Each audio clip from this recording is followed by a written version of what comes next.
This is Anita Skipper. I am out at one of the most beautiful views in Doña Ana County today.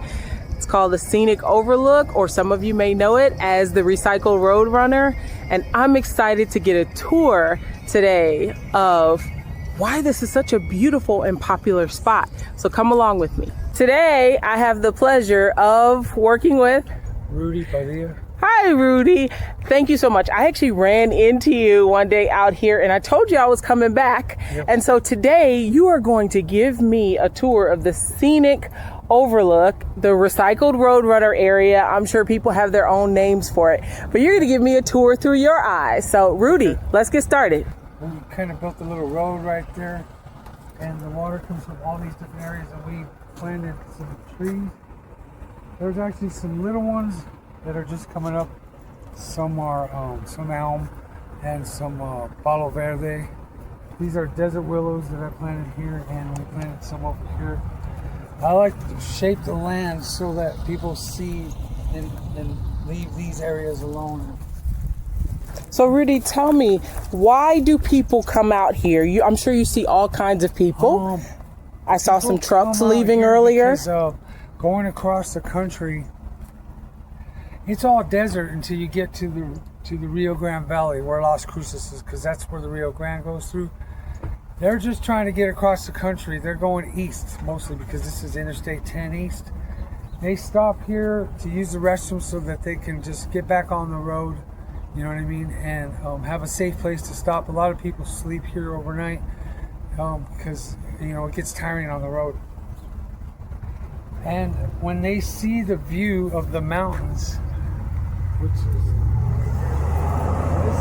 those huge mountains, those Oregon mountains, they just fall in love with this place, you know what I mean? What would you say when people come here, some of their favorite spots? Do they go to the Roadrunner? People usually go to the Roadrunner. We've seen the schools come here. We've seen a wedding that was done there, and also a wedding over there in front of the bathrooms all the way down. There's a trail that goes down.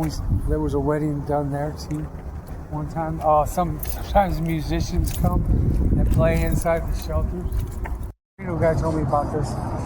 This tree is on a website somewhere where they're all over the country, and people leave things behind. There's a little box there. He was telling me about it. He said there's one somewhere around here, but he couldn't figure it out. One day we found it. After you slide down in the snow, you can come back up, running up the trail and do it all over again. Now I see numbers on the building. Do you have to reserve one of these shelters? No, the numbers are so whenever lights go out, if we have like a disaster or graffiti, and we need to let the bosses know about the graffiti or the lights going out, we have the numbers so that they know what shelter we're talking about. You know what I mean? All right, and before we wrap up, so I noticed you are wearing Tresco Works, and you've got Tresco head to toe. So, and I've seen some others with Tresco. Talk to me about what Tresco's relationship is with this park. Well, I believe I've been working here about 8 years, and I believe Tresco's been doing it many more years before I was ever involved.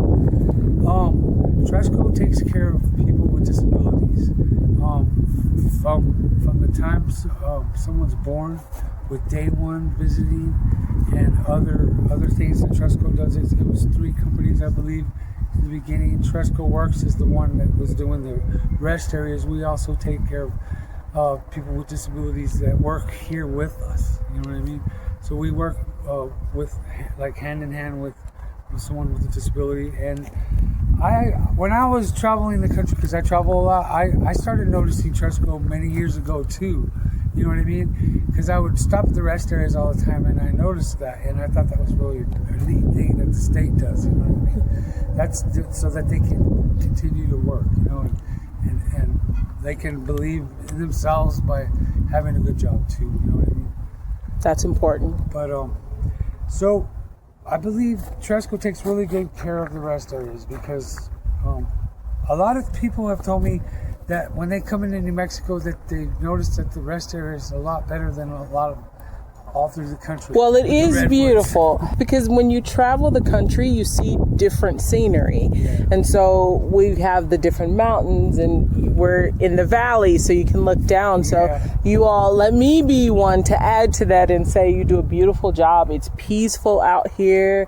I definitely will put it on my routine of when I just need to escape it all, come out here and rest, and to be able to see the whole area, all the different peaks at once. A lot of It's people beautiful. don't know that the Rio Grande actually goes through here. You know what I mean? So when I tell them, they thank me for giving them a little history lesson. You know what I mean?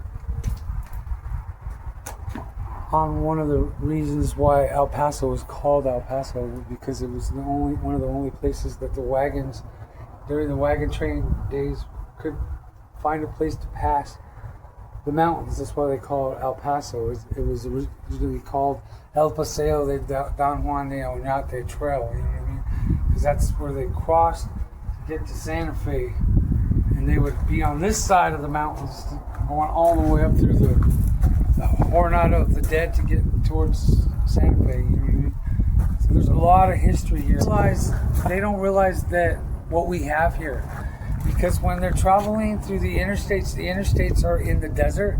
So when people drive through New Mexico, they're like, oh, there's New Mexico, bye. You know, they're like, they don't realize how beautiful New Mexico really is beyond the interstates.